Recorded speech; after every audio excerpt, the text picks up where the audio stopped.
देखिए हमारे जितना भाई लोग बड़े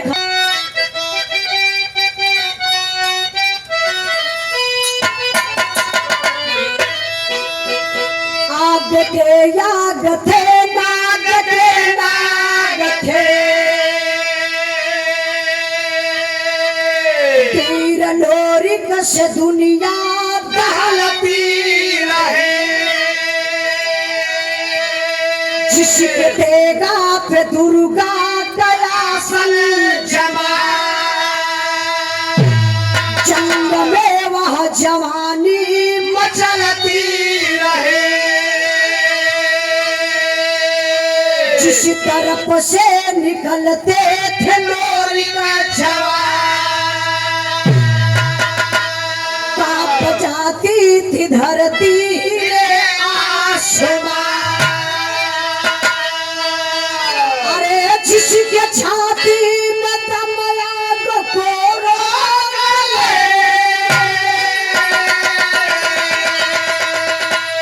मौत को मात देता रहा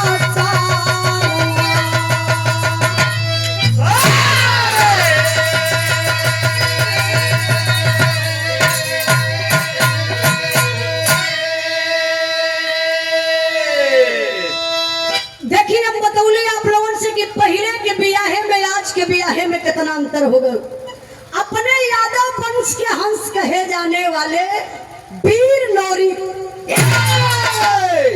वीर लोरिक रहलन कहाँ के अपने उत्तर प्रदेश जिला बागी बलिया पर बागी बलिया का रहे वाला वीर लोरिक के करे बाप का नाम बतावल गढ़ बुड़कुब्बे मदारी का नाम बखैलन बड़का भाई समरू दादा।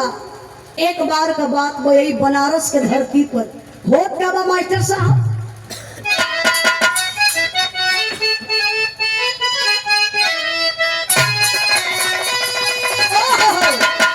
गीत बड़ी बढ़िया लगल बा। ए गीत के हमारे माई बहन लोग बड़ा बढ़िया से गावेली। कैसे गावेली?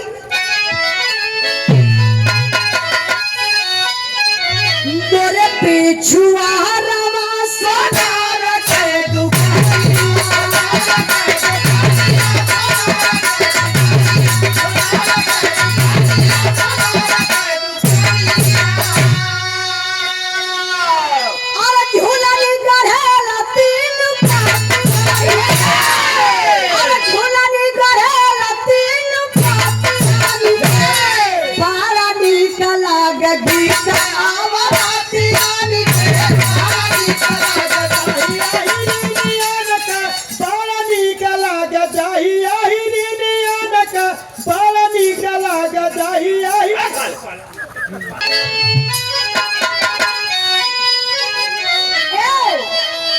मोरे पिछुआ रवा सदार के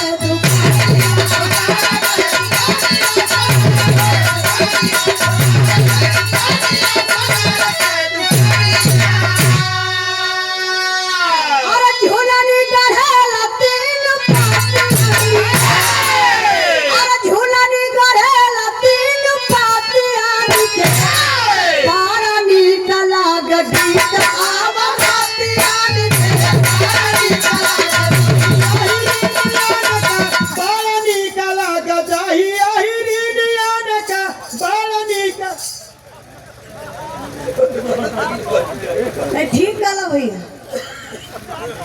वही नहीं हिरन के बारे में जानना है कहाँ आहिर अगर गुस्सियाई के गरमाई के मार दे भैंसी के एक के हुनी ना तो डायरेक्ट दूध देवे शुरू कर देनी कहने घिउए बता देला अगिया पे गरमाहो के ना पड़े आहिर भैया वहां ताकत हो गए सोचे तो कि हमारे केहू को बनई हरो आ गल देखी बिरहा में भाव बा कैसे मास्टर साहब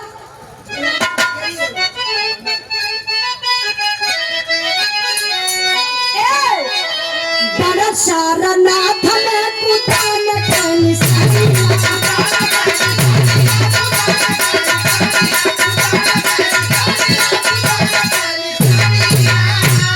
और कब न रही लव समारिया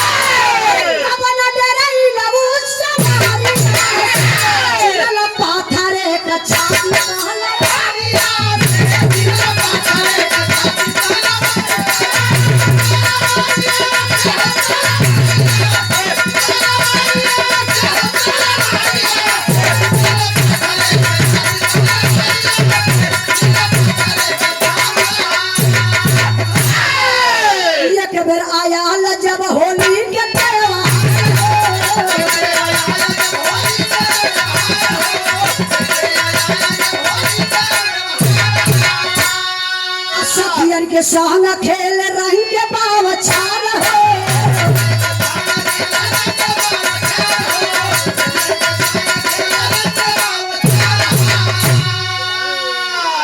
और रंग फेंक भारत चकारिया से अरे रंग फेंक भारत चकारिया से चिरल पाथरे कचा सुहाना चिरल पाथरे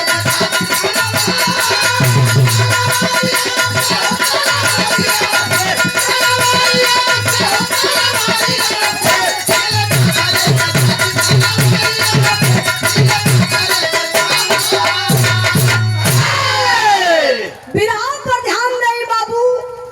यही बनारस के धरती पर एक बहुत बड़ा अखाड़ा बा जे भाई गेल हुई ओके पता हुई सारनाथ अखाड़ा पे कुश्ती रखाइल और वहाँ मुँह मांगल इनाम रखल गल।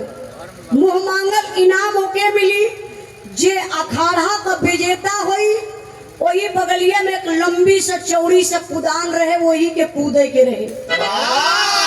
जे दोनों का विजेता होई ओके मुंह मांगल इनाम दिहल जाई। बड़े बड़े पहलवान अइलन कुश्तिया से सब लोग लड़िले ऐसे सब लड़िले कि वहाँ अखाड़ा रहो कोनो डर ना बा। लेकिन जब कूदे का नंबरवा आवे तो केहू को हिम्मत ना पड़े कि ओ कूदनिया के कूद जाए नंबर आ गया लोरिक कर लोरिक निगोटा कसलन ऐसे जंघा पे ताल ठोकलन और जाय के अखाड़ा पे पहलवान से हाथ मिला लेलन। अखाड़ा का विजेता हो गईलन। और जब अखाड़ा का विजेता लोरिक भइलन तो लोग कहलन कूदनियों के कूदे के पड़ी। तो एक बार लोरिक जाय के ऐसे ही कूदनिया के देखल ऐसे लोरी कुदनिया के देख के हथवा ऐसे ऊपर कैलन हाथ ऊपर कई के चुटकी 2 बार बजौलन। चुटकी काहे बजौलन आदि शक्ति दुर्गा मतारी के पुकार दलन। कलम बाई लाज बचाया और चुटकी बजाई के अब लोरी पोजीशन बनौला कले क्षमा मत जाया काहे नहीं तो गिरबो मुहवा टूट जाई हवा के गई इनके मत हम पागल है ना। अब लोरी एक बार में कुदान के कूद गईलन। लगन सभा में ताली लोकान जियो रे ये हीरे का बेटा बा अहीर अहीर हाँ यही तो बड़ी पागल बिरादरी होले। तोरे घर में घुसल आना का कहियो ना बुद्धि 12 बजे खुले एकदम। जब से जोगी बाबा बैठल हो 24 घंटा खुले। अब लगन सभा में ताली लोग कहाँ जियो रे ये हीरे का बेटवा कमाल का धलस। अच्छा तो लोरी हो गई विजेता और जब विजेता हो गई तो अब लोरी के रहना जाता ऐठ के चले लगल है। कौनो भी विभाग हो अगर आदमी विजेता हो गल तब ओकर पाँव जमीन पर ना पड़ी ओकर पाँव आसमाने पड़े लगेला। लोरी का कइलन सामने रहल होली का त्योहार। लोरी कहले कि हर साल को होली के अपने गांव में खेलली लेकिन यदा पारी को होली चलत बगल के गांव में खेले। बगल का गांव कौन बा कुसुमापुर जहाँ का राजा सहदेव जेकरे बिटिया का नाम बतावल गल बाबू चनवा। चनवा बड़ी सुंदर रहल। मालिक लगे कि चनवा के बड़े फुर्सत में बनौले हो।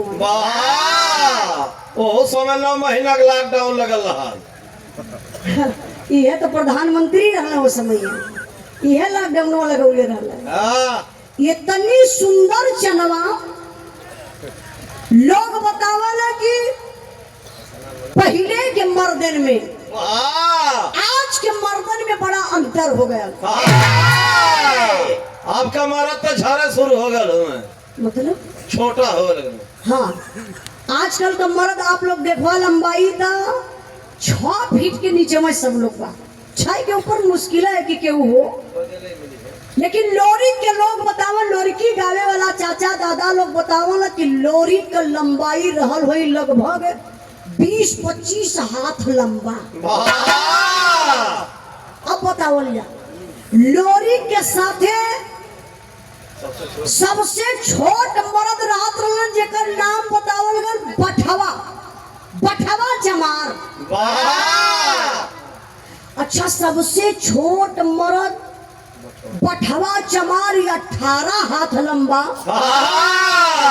तो वही भाई लाल चलवा चमार के देखा।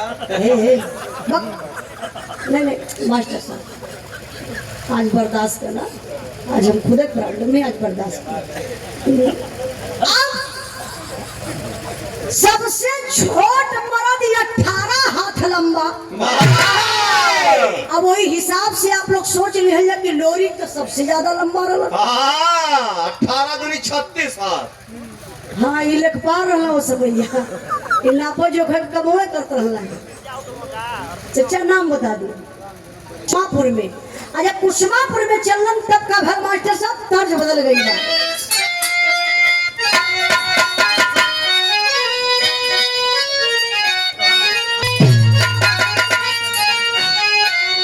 कि तेरी कहतरी सासु दागिया जमावली, कि तेरी कहतरी सासु दागिया जमावली, अमृत डालनी जो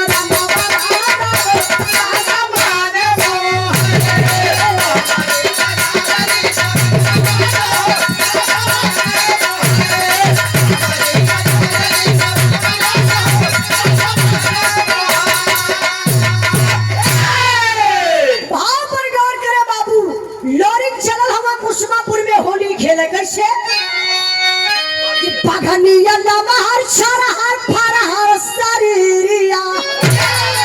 अरे मास्टर साहब कि पगनिया लमहर छरहर फरहर बदानिया, ऐसे गरजने के पीछे करिया लोरी को जैसे गाजर दौड़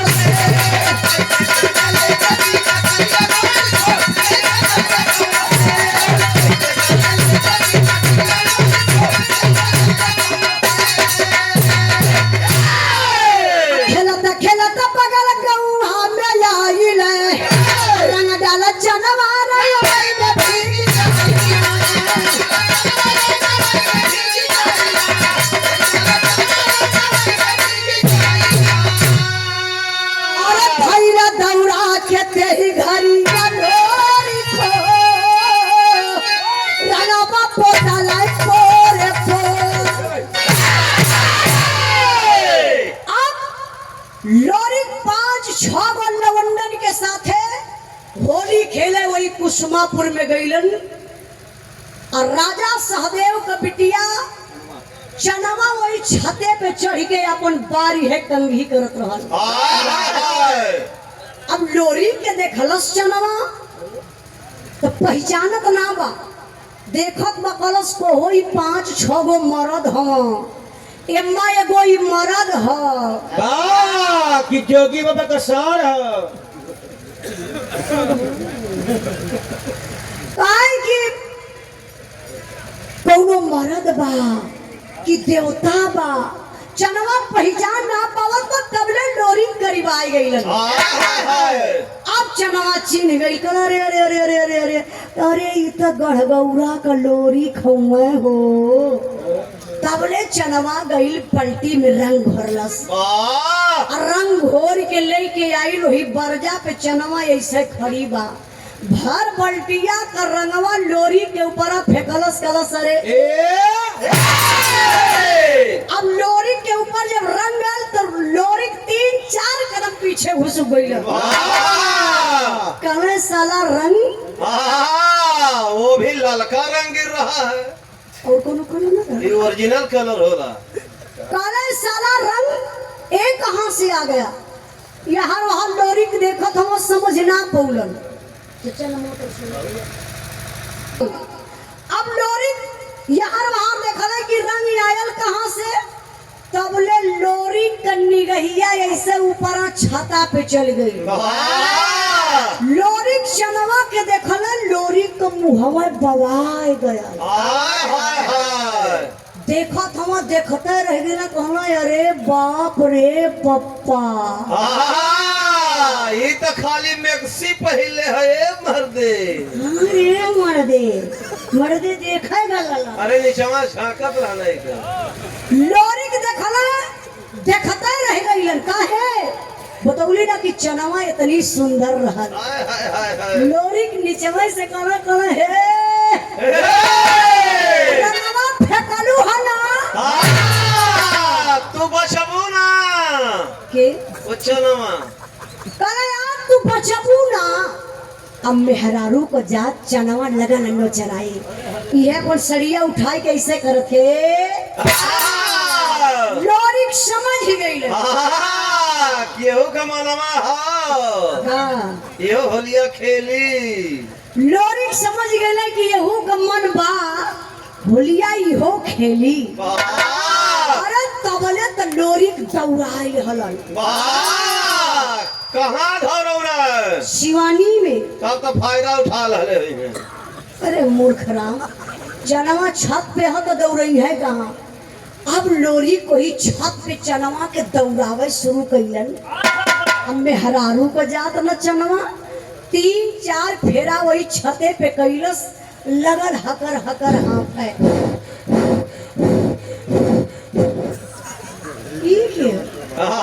ये चनवा के मौसी के लड़का है क्या करत हूँ अपने बहन के मदद में हूँ मेहनत करत हूँ।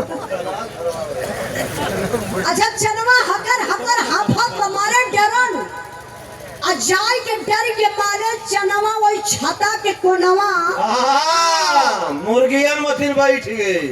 ऐसे जाए के दपक के बेचारी कोनवा में बैठ गई।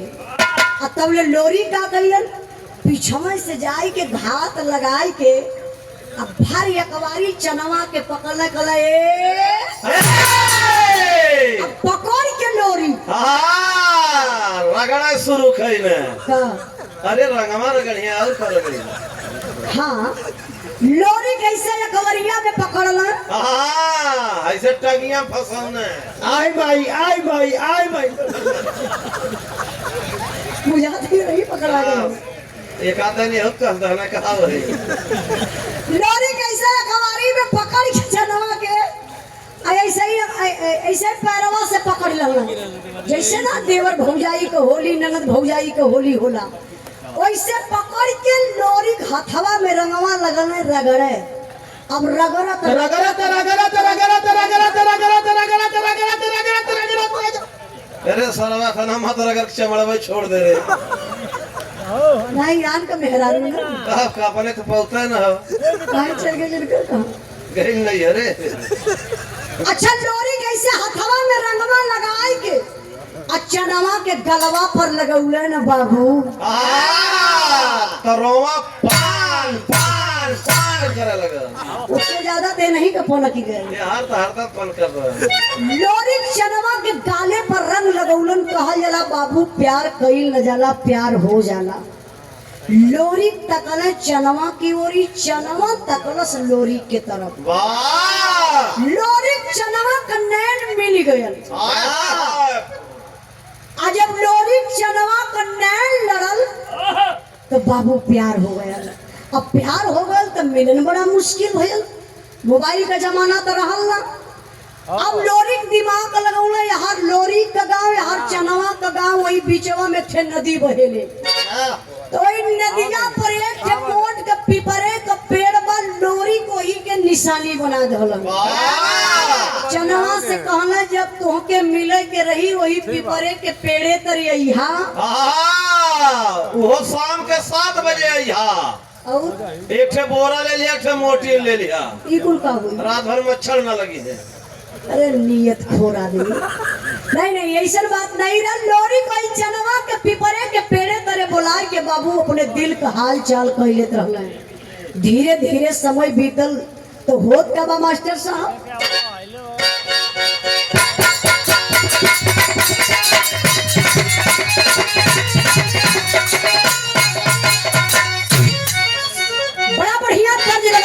साहब ले लेने तो फिर रुको पड़ी नमो बता दीजिए।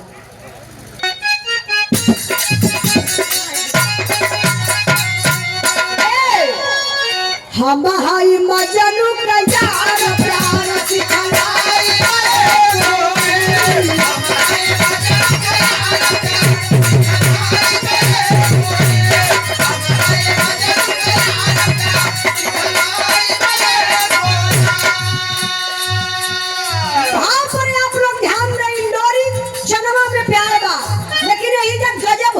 गजब का भेल प्यार नहीं होला खेलवा यार पतलाई के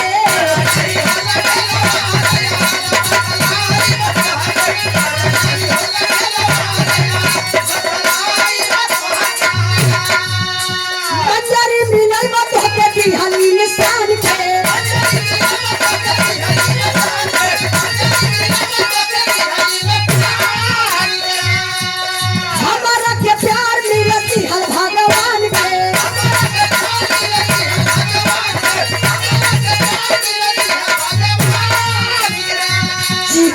होई के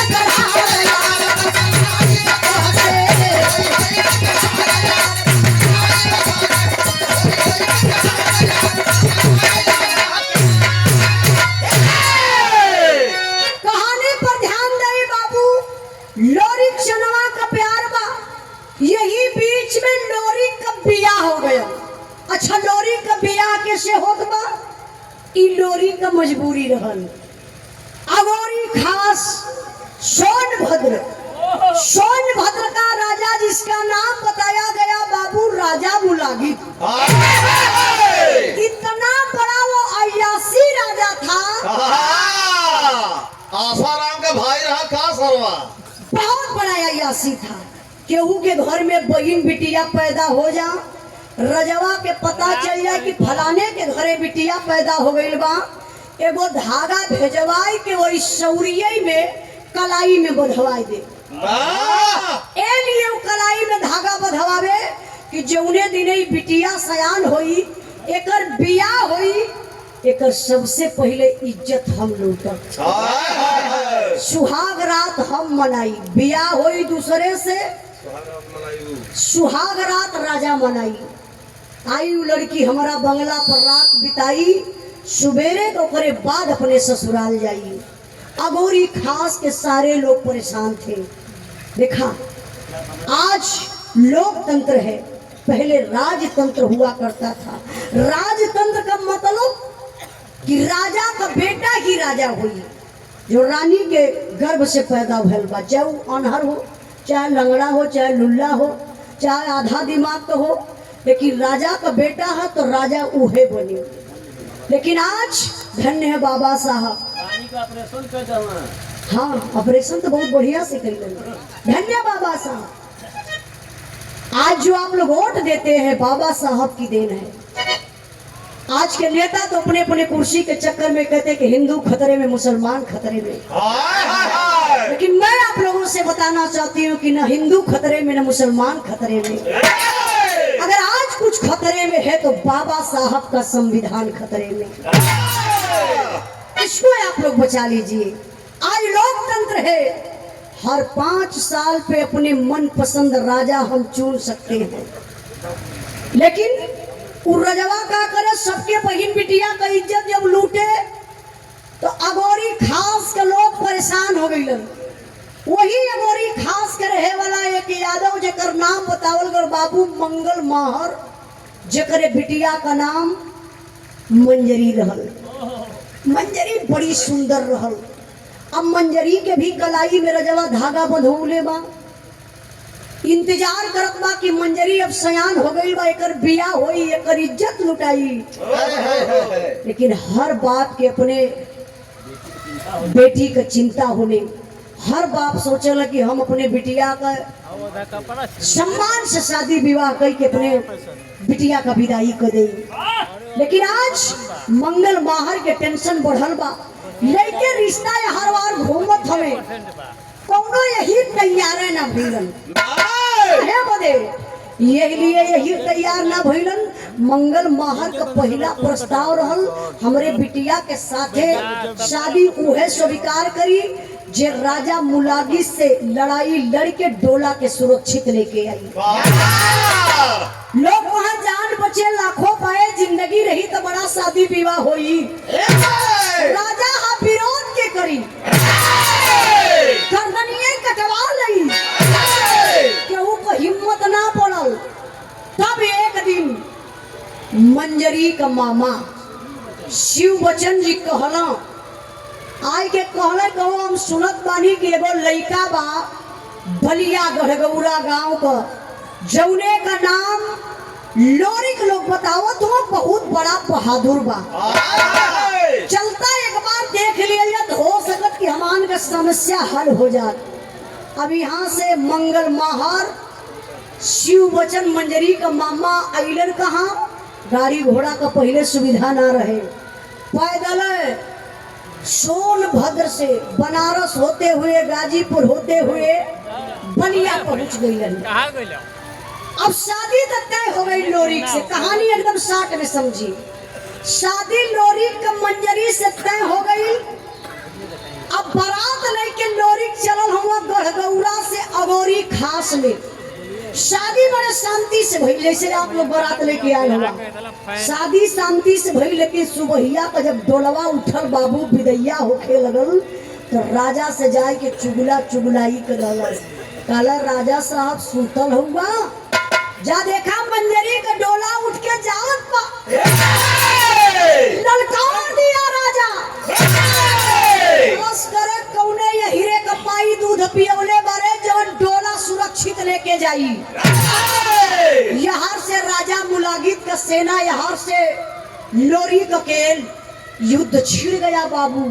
मरले लोरी तलवार से सबकर गर्दनिये खच खच काट के गिरा दिया। लेके डोला अइलन कहाँ, हमारे ड्राइवर भाई लोग अक्सर वो रोड पर जात रहल मारकुंडी पहाड़ी पर अइले, डोलवा लोरी के रखले। मंजरी वही डोलवा में से काली पति देव हमरे नैहरे का पहला डोला बा जौन सुरक्षित जात बा। एक काम करी, हमरे नैहरे में कोनो निशानी दे दई जौन आए वाला दिन में तोहके लोग याद करी। तारे पीर लोरी निकाल लिया तलवार, खींच के मरले तलवार बाबू। एक बहुत बड़ा पत्थर है, पत्थरा दूर टुकड़ा में हो गया। मंजरी 5 जगह सिनुरे से टीक धली। अब ले के लोरी कहिले वापस बारात कहाँ, गढ़गौरा गांव में। नात रिश्तेदार वही जुटले हो, तबले खबर मिलल के चनमा के जन प्यार करत रह लोरिक से, कहलस कहो ममवा प्यार हमसे कैलस, जिए मरम मरे के कसम हमरे साथे खैलस।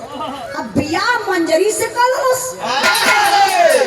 बोलौलस चनवा लोरी के वही पिपरे के पेड़े करे। अब बोलाए के बाबू ताना कसे लगल हो। अच्छा कहलस का मास्टर साहब 1 मिनट, हमारे बबलू भैया के तरफ से बाबा अरे सभारा कैसे लोरी कबीरवा ये कवर प्यार खड़ा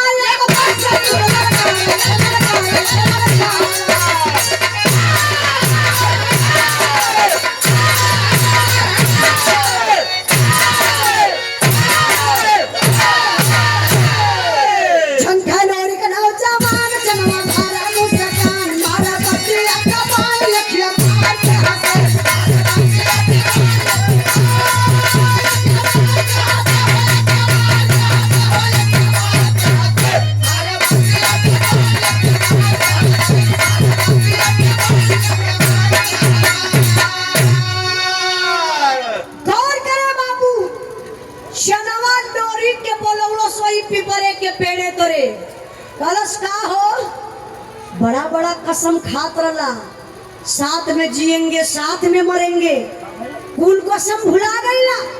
मंजरी से बियाह करला, मंजरी हमसे ज्यादा सुंदर बा। सुना प्यार कैले बनी प्यार, ई कोनो कागज का टुकड़ा ना बा कि फाड़ के डस्टबिन में फेंक दई। हमारे तोहरे प्यार का कसम यही पिपरे के पेड़े के साक्षी माना। जब भी हमसे मिलना तो यही पिपरे के पेड़े तेरे मिलना। सुना तोहार तो सुहाग रात बना।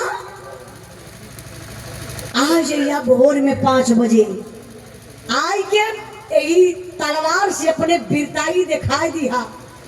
यही पिपरे के पेड़े में 5 जगह निशान कर दिया। जीत गई है बाजी। जवन कहवा तवन हम हार जेबे। लेकिन सुना तो उससे पहले अगर हम आ जाइब ना तो 5 जगह सेनुरा से यही पिपरे के पेड़े के टीक देवे। अगर हम बाजी जीत जाब जवन हम कहब तो के माने के पड़ी। सुहाग वाली रात बे बाबू लोरी गईले घरे 12 बजे तक तो जागत रहलन। और जब 12 से 1 बजल तो नेट पैक खत्म। उस समय कौन रिचार्ज चलता था? अच्छा वाला रहा। अब लोरी की नींद आई गई। और जब लोरी की नींद आई गई तो भोर हरिया का 4 बजे गल। नींद टूटल लोरी का कलो रे बाप रे बप्पा लगत बाकी बाजी हार जब कहा समझ ना पौलन काला देखा तेरा मंजरी सुतल बा बिहौती बा चदरा ओढ़ाई के। और लोरी का चलाकी देखा सीढ़ी लगौले वही अंगना में खपड़ैला पकड़ के औरौती पकड़ के नीचे उतर गई। हाथे में तलवार लहला भागल भागल पहुंचल वही पिपरे के पेड़े तरे। और जाई के लोरी के निशान के चहले तबले तो बाबू गजब हो गया। अच्छा गजब का भल मास्टर साहब। और अपन बाएं हुए ऐसे खोटियावत हुआ वीर मरद हलन ना सोचला तलवार से निशान कर दे पिपरे के पेड़े में। तबला तो गजब जो मोटका पिपरा का पेड़वा हो वही जरे ऐसे चिपक के चनवा खड़ी रहल। अब पीछे से मच्छर खजवावत। हाँ ये बेना डोलावत रहना। अरे हम रही तो बेना डोलाए समय सवेरे घरे पहुंचा दे। चनवा ऐसे चुपचाप खड़ी बन लोरी कैसे तलवार तनल है। तबले तो चनवा पीछवा से जाए के लोरी का कलाई पकड़लस कल से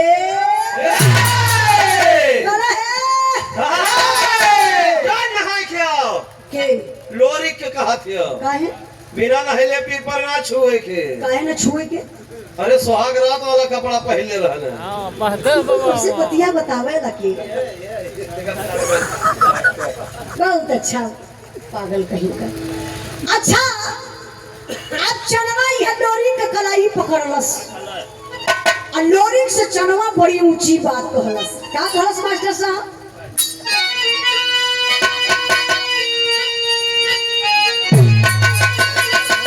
अरे दुल्हन क्या संग रहला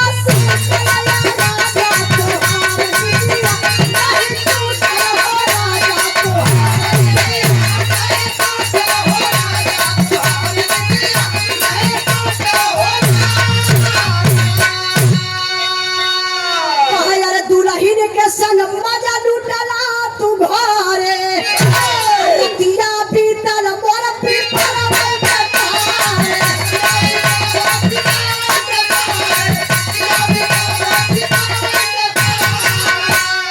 अरे देखा सनुरवा ना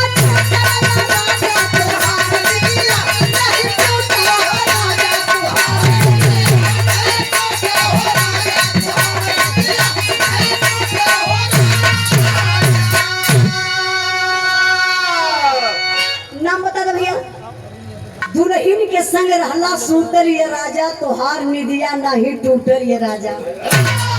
दुल्हन के संग मजा लूटला तू घरे रतिया बीतल मोर पिपरवई के तोरे हम देखा सेनुरवा न छूटल ये राजा। पाला तोहरे से पहले तू तो सुहाग रात मनौला ना हम रात यही पिपरे के पेड़े तर बितौली तो तोहसे पहले आए के 5 जगह पिपरे के पेड़े के टीक धली। सुनाई बाजी जीतली कैसे चलवा बतावत बा का कहलस? अरे बाजी हम क्या जीतवला गोसैया हमरा के ले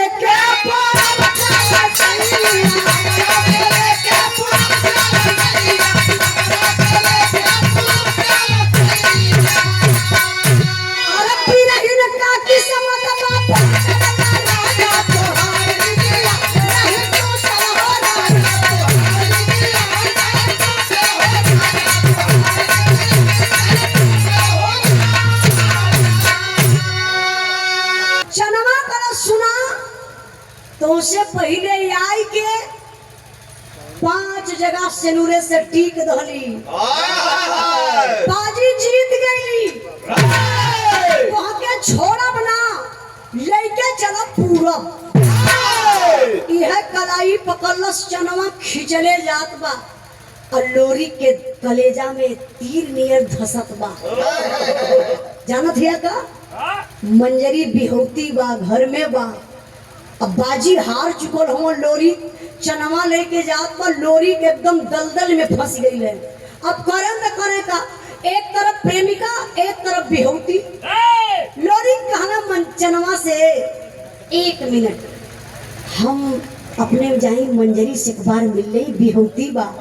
चनवा को से मामा का देखा, एक रात मिलला बहुत कैला। अगर हम मिले कावा पकड़ के हचाक दे काट ले। कहाँ काट ले? वो गर्दनमा चनवा कलश की अगर यहाँ मिले कहला का कर छक्का बना दी। कैसे छक्का बनेगी? अपने सारा छक्का है ये। अच्छा ध्यान नहीं भी रहा, इनाम के बाती को मत दिया। एडवांस हो मेरे मास्टर साहब हो, भगवान इतना करिया न बनौले होता ना। तो ढेर जना घर उजाड़ दले होता। अब ध्यान नहीं बाबू भी रहा पर चनवा कलाई पकड़लस, खिंचले जात बा और लोरी चिरौरी करते हुआ कि प्लीज एक दाई जाई अपने मंजरी से मिल रही। कहले ठीक बा, चला तू मंजरी से मिले चलबा तो तोरे साथे हमहू चलबे। हम बाहरे खड़ी रहबे, तू जाई के अंदर मंजरी से मिल लिहा। ए बाबू अब देखा लोरी का अंदर गई मंजरी से मिले। चनवा भी धमकी दले रहल। पहले तो घड़ी उड़ी का जमाना ना रहल। चाचा दादा लोगन से पूछिया, पहले घड़ी उड़ी ना चलत रहल। लोग जब देखे के रहा टाइम तो सूरज देख के बता दे, चंद्रमा देख के बता दे कि कोई बज गल हो। अब चनवा कलश की 3 बारी है अपन एड़ा जमीन पर धमकाई। हमारे पायल का आवाज छम छम करी और तोहरे कान में जाई तो तुरंत ही निकल के बहरे आ जाई।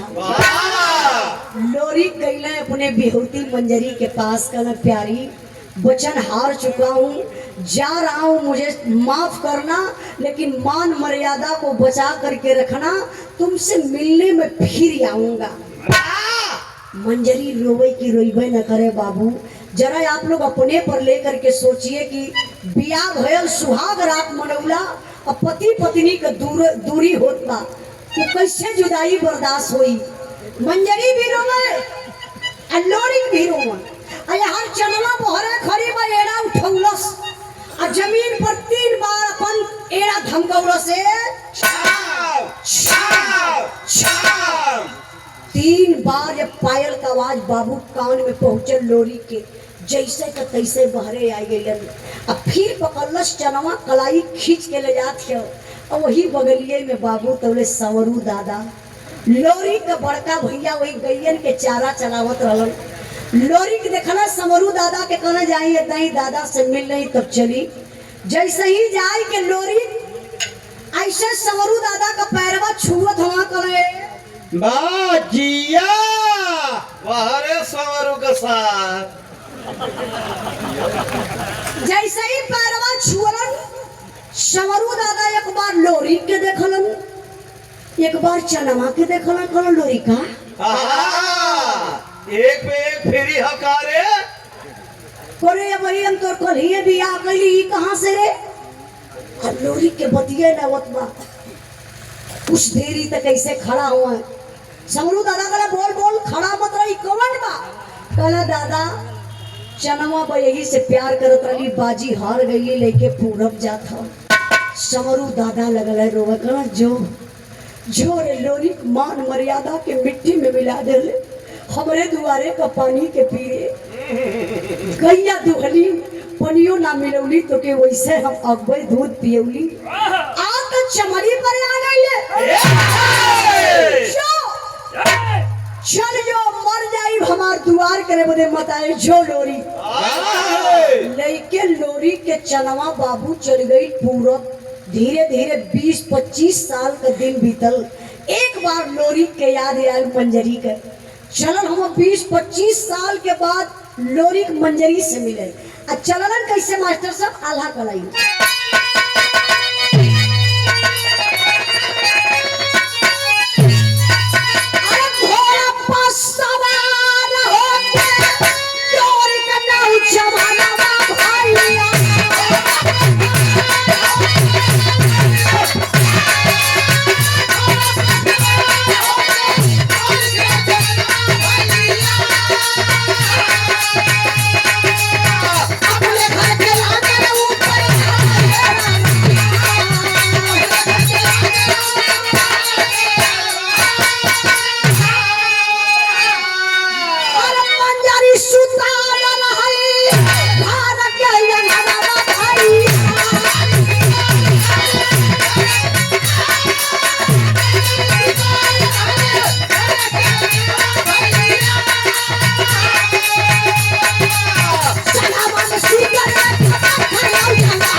लोरिक 20-25 साल के बाद चलन हम मंजरी से मिले बदे कैसे उड़न घोड़ा से।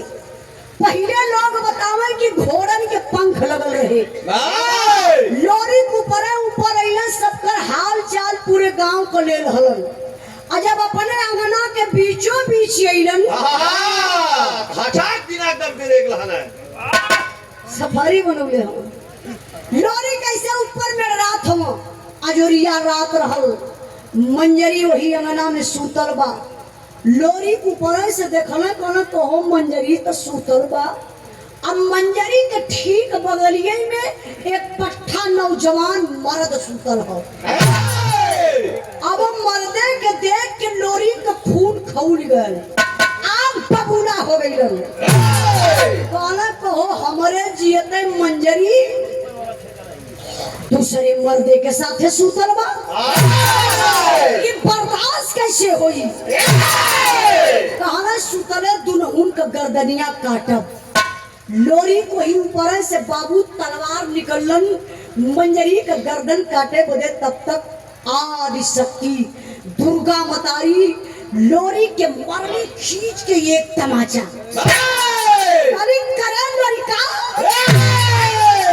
पागल आ गए ले। तोरे शर्म ना लगत मतू का करे जाते। लोरी कले माई पागल ना हऊ देखा मंजरी के माई दुर्गा कली करे मंजरी सूतल बनले। लोरी कल माई मंजरी के देखत हूँ। अब मंजरी के बगलिया में कौन पट्ठा नौजवान मर्द सूतल हो के ना देखलू। दुर्गा माई करी ओ हो लोरी खरे त ना पहचानत हो कौन मर्द सूतल हो। लोरी कल माई हमके पहचानू के ना बा, पहले गर्दनिया काट लेवेगा। दुर्गा माई कली एक मिनट तो गर्दन काटल चाहते ना। लोरी कला हाँ माई गर्दन का काटब और दुनहुन का काटब। मंजरी हमार बिहौती बा, ये कैसे जियते माछी घोटाई। ये दूसरे मर्दे के लेके सूतल बा। हम तब मजबूरी में ऐसा कदम उठौली। तब दुर्गा माई कली एक मिनट लोरी हमार दूगो सवाल है जवाब देवे का। दूगो सवाल का जवाब दे दे ओकरे बाद तू गर्दन काट दी है। लोरी सीनवा ठोकत होकर हाँ माई दूगो सवाल ना 10 गो सवाल का जवाब देव लेकिन गर्दनिया काटो। दुर्गा माई तब सवाल करत है। सवाल कर रहा मास्टर साहब।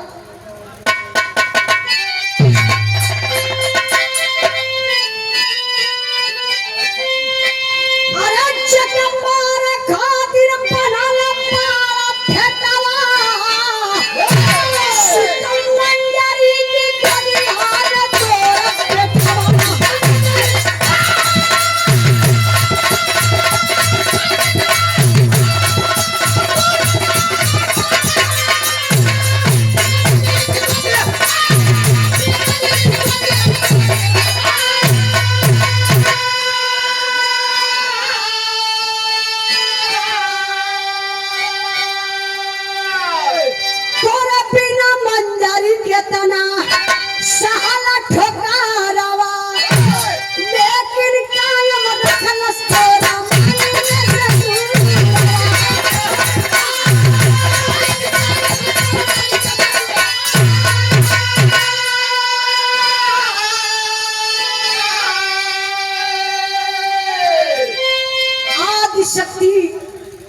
दुर्गा मतारी सवाल कैली लोरिक से, कहली लोरिक भैया भैया भैया ध्यान रहे, एक मिनट।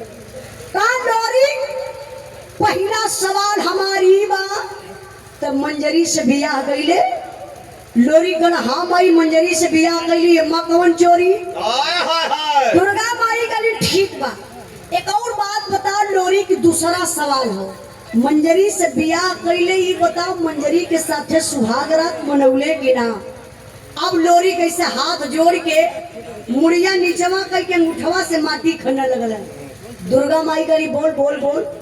लोरी कल माई तो का करबो सुहाग रात के बारे में जान के। कहे अरे देवी होके का जरूरत है। कहाँ माई गलती हो गई, कहाँ गलती ना रे बेटा, तोर नदानी रहल। मंजरी से बियाह कैले, मंजरी के साथे सुहाग रात मनौले। आज 20-25 साल के बाद न तय वो थे रे। ई बताओ गर्भवा तोर इंतजार करी तब बच्चा पैदा हुई। सुहाग रात मनाए के तो चल गईले पूरब चनवा के साथे। तोरे गईले के बाद 9वें महीना तोर बेटा पैदा भयल। मंजरी पाल पोस के सयान कई के पट्ठा पहलवान बना दिलस।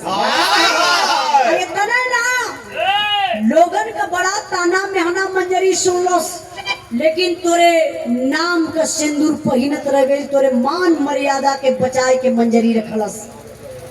आज बेटा तोर पैदा भयल ना, देख बेटवा का नाम अभोरी के रखलस।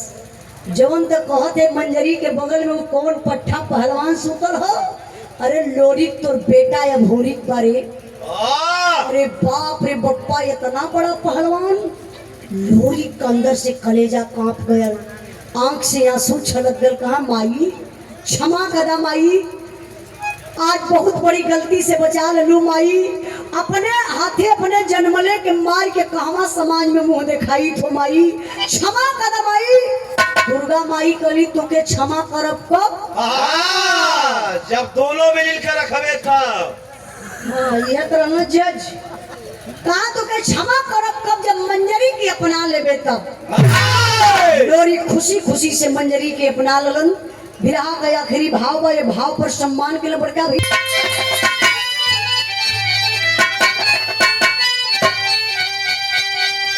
बिहारी गुरगरे